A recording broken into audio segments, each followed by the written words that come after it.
Man, speaking of Crip Night, man, what would you say is the difference between the gang activity that's in prison versus the gang activity on streets? Is it the same? Do you still keep your same ranks when you come in?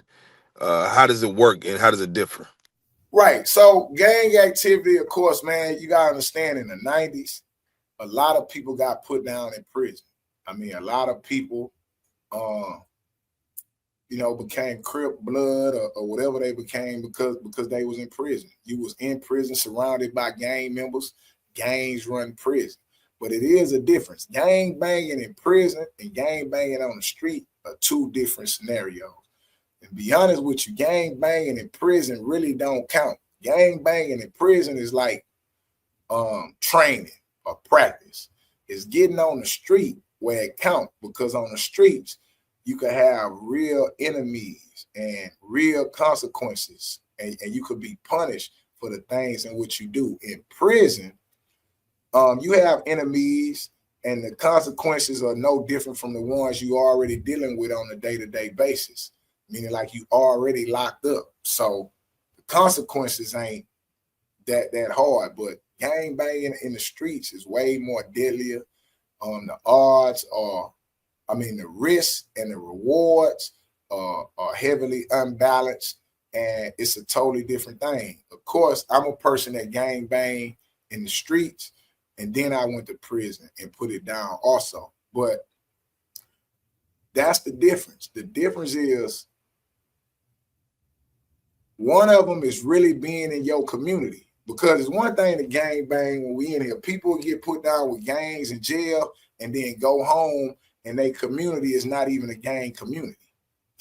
like they go home and they realize, damn, I was Hoover, I was 6-0 in jail, but then you get out, everybody out here don't even know what a Crip is, right?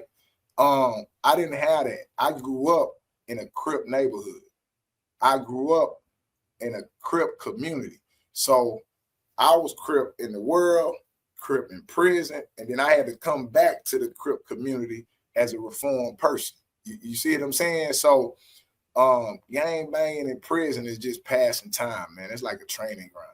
On the streets is where it's real at. Yeah, and on the streets is where you get your rep. Um, that's just how that works, man. Was initiation the same on the streets as it is in prison, or Right. In those days, it was the same. So like, I got put down with Rolling 60 Crip in 1993.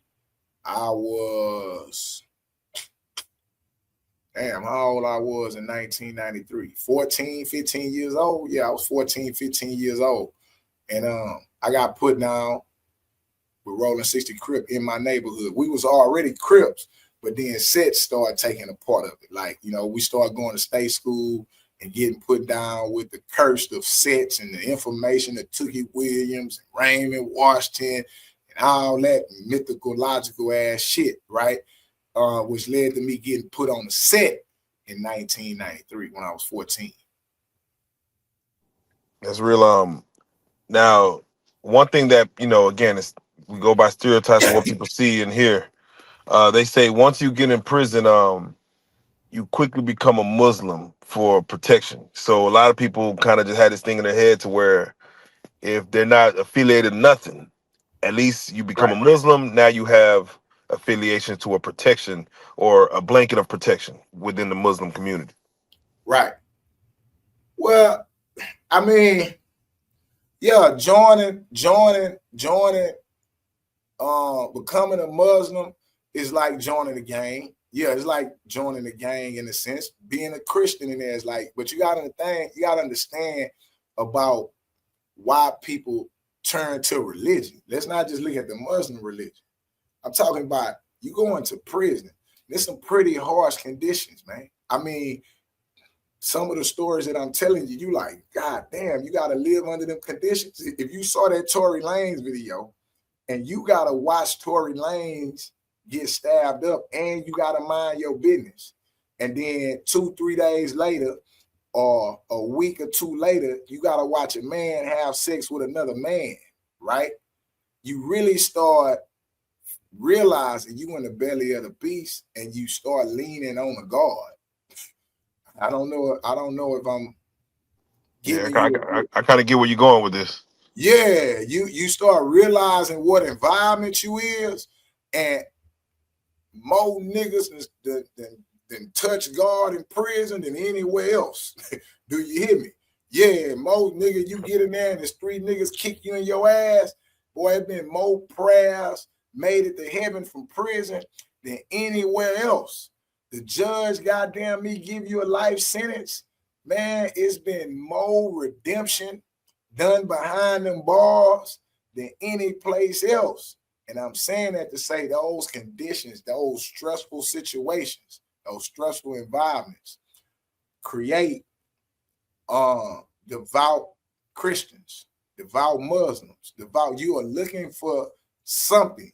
You are looking at some school of thought, right? That will save you from the environment in which you in. So a lot of people turn Muslim because Christianity even felt them on the streets. We come in as Christians. That shit done felt us. We not with the turn the other cheek. We not with love thy neighbor. We not with that. They even had a Bible in the courthouse when they sentenced your ass to 200 years. Right?